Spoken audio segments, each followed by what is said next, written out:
सही है या नहीं।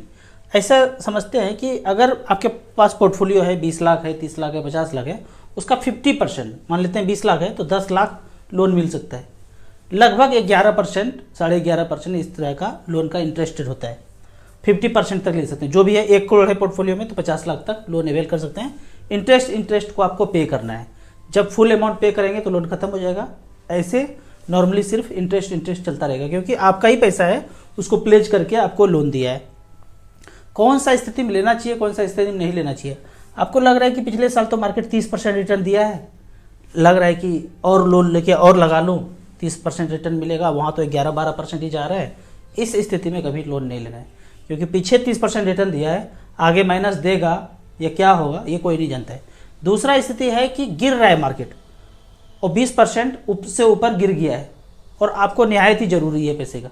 उस स्थिति में आप loan against mutual fund avail कर सकते हैं। फिर जब नॉर्मल मार्केट हो जाए तो पोर्टफोलियो को सेल करके उसको पैसा चुकता कर देना है। नॉर्मल केस में सीधा रिडीम किया जाए और उसको यूज किया जाए। कोई लोन अगेंस्ट म्यूचुअल फंड जाने का जरूरत नहीं है। 11-12% इंटरेस्ट उसको लोन देने का जरूरत नहीं है। जो भी जरूरत है 5 लाख, 10 लाख, 20 लाख जरूरत है, रिडीम करेंगे और उसको यूज करेंगे। और जो इंटरेस्ट का पैसा जाएगा उसका SIP कंटिन्यू करेंगे। फिर धीरे धीरे पोर्टफोलियो रिबिल्ड हो जाएगा। इंटरेस्ट के पैसे से ही SIP बढ़ाते रहना है। लोन वाला पैसा लेके काम नहीं करना है, अपना ही पैसा लेके यूज करना है और इंटरेस्ट के पैसे को SIP चलाते रहना है। अब एक दूसरा सिचुएशन देखते हैं कि 10 लाख रुपया आपने लोन ले लिया, लोन लगा के म्यूचुअल फंड में इन्वेस्ट करना चाहते हैं। ऐसा क्वेश्चन बहुत आता है कि इन पोर्टफोलियो है नहीं ज़्यादा अच्छा, थोड़ा बहुत शुरू किए हैं, लोन ले लूँ, लोन मिल जाएगा, लोन लेके म्यूचुअल फंड में इन्वेस्ट कर दूँ। यहाँ तो हमको 12% पर्सनल लोन पे 12% लगभग में मिल जाएगा, या मार्केट से 1% पे उठा लेंगे और 10-20 लाख रुपया झोंक देते हैं, मोर देन 15% म्यूचुअल फंड में रिटर्न मिल जाएगा। तो क्या ये स्ट्रेटजी सही है?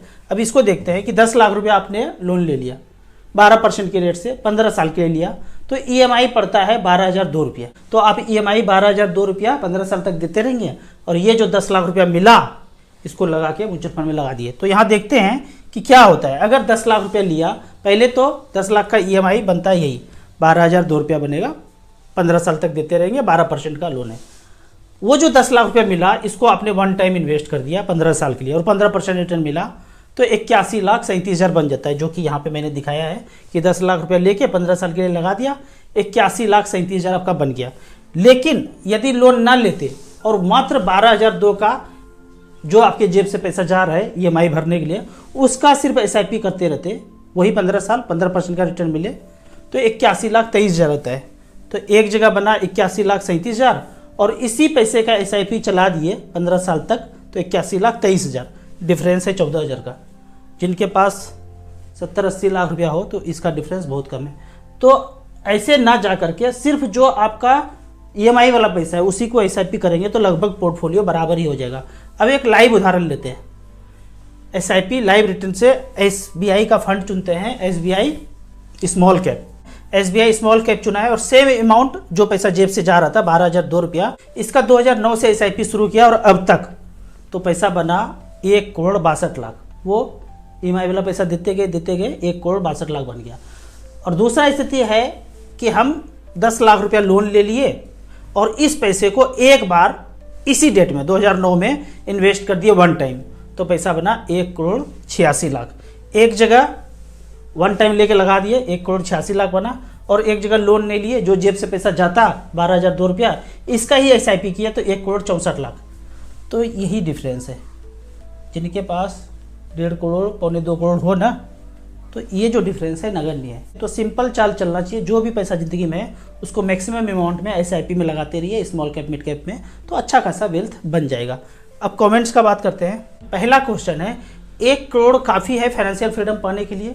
हमने 1 करोड़ पाने के पहले से ही नौकरी छोड़ करके ये अपना काम करने लगे और उससे ज़्यादा अब इनकम हो रहा है। मैं ये नहीं कहता हूँ कि काम करना बंद कर देंगे। फाइनेंशियल फ्रीडम बनने का मतलब आप अपनी मर्जी का काम करेंगे। वो जो बंधन में काम कर रहे थे उसको छोड़ करके जो आपको अच्छा लगता है वो काम करना शुरू करेंगे। 1 करोड़ नहीं, 50 लाख में भी मैं अपने दोस्तों को दिखाऊं अपनी मर्जी का काम कर रहे हैं और पहले से ज़्यादा अच्छा काम कर रहे हैं। फाइनेंशियल फ्रीडम का मतलब ये नहीं कि घर बैठ के आप खाना पीना जीवन यापन हो जाएगा, वो नहीं हो पाएगा। आपको अपनी मर्जी का काम करते रहना है। 1.3 करोड़ इन 12 year, currently investing 1 lakh per month, salary 2.5 lakh रुपये पर मंथ है। सॉफ्टवेयर इंजीनियर हैं, पूना में रहते हैं। तो इन्होंने शुरुआत किया था 4,000 रुपये पर मंथ से। कुछ समय जब जमा करेंगे ना, हमने भी शुरुआत 3,000 पर मंथ से किया है, 4-5 साल बाद आपको पता चलेगा अरे ये तो सारे इन्वेस्टमेंट से बेहतर इन्वेस्टमेंट है, तो सारा पैसा आप झोंकने लगेंगे। तो बाद में हमने काफ़ी ज़्यादा पैसा इन्वेस्ट करना शुरू किया, जैसे कि ये 4,000 कर रहे हैं, आज 1 लाख कर रहे हैं, कल कुछ दिन के बाद 1.5 लाख 2 लाख भी हो जाएगा। तो इस तरह शुरुआत आपको छोटे छोटे SIP से करना है, बाद में धीरे धीरे आप अपना अमाउंट बढ़ाते रहिए।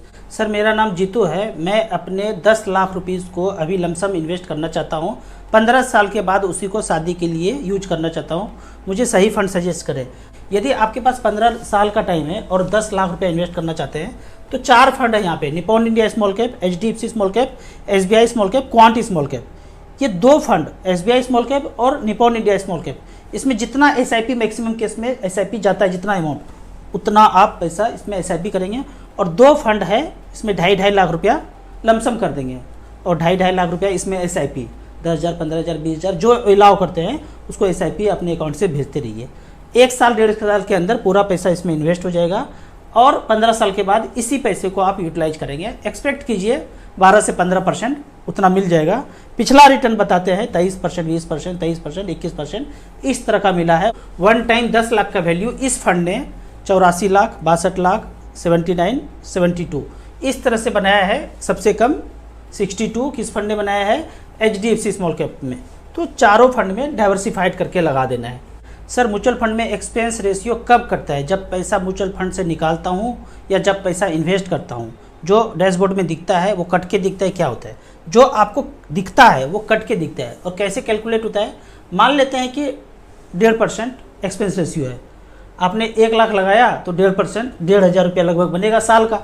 लेकिन साल का एक बार नहीं कटेगा। मान लो 300 वर्किंग डेज पूरे साल में आता है तो 1,500 डिवाइडेड बाई 300, 5 रुपया पर डे आया। तो 1 लाख रुपये लगाया और उस दिन एक दिन के बाद 1,000 रुपया आपका बढ़ा तो 5 रुपया काट के आपको 995 रुपया बढ़त मोबाइल के डैशबोर्ड में दिखेगा। अगले दिन 400 बढ़ा तो 5 रुपया काट करके 395 रुपया डैशबोर्ड पे बढ़ता हुआ नजर आएगा। अगले दिन 600 रुपया माइनस हुआ तो 5 रुपया और काटेंगे तो 605 रुपया डैशबोर्ड पे माइनस होता हुआ नजर आएगा। तो इस तरह से डेली का डेली एक्सपेंस रेशियो काट के ही आपको मोबाइल पे या डैशबोर्ड में म्यूचुअल फंड का NAV डिस्क्लोज होता है। अगले क्वेश्चन की तरफ चलते हैं। Rahul sir STP option grow app में भी है क्या? कुछ ऐप में STP SWP ऑप्शन नहीं है। अगर नहीं है तो डायरेक्ट वेबसाइट पे जाके आप इस ऑप्शन को अडॉप्ट कर सकते हैं। AMC के वेबसाइट या ऐप में जाके। अगर वहाँ पे नहीं कर पाते हैं तो लिंक में जो एसेट प्लस का ऐप है, ईमेल ID से सिंक करेंगे, सारा पोर्टफोलियो दिख जाएगा। वहाँ से STP और SWP आप ऑप्ट कर सकते हैं। इसका कोई चार्ज नहीं है यहाँ पे। मेरा होम लोन 9 लाख रुपया है, अभी मेरे पास 7 लाख आएगा, होम लोन में डालें या म्यूचुअल फंड में डाल दें?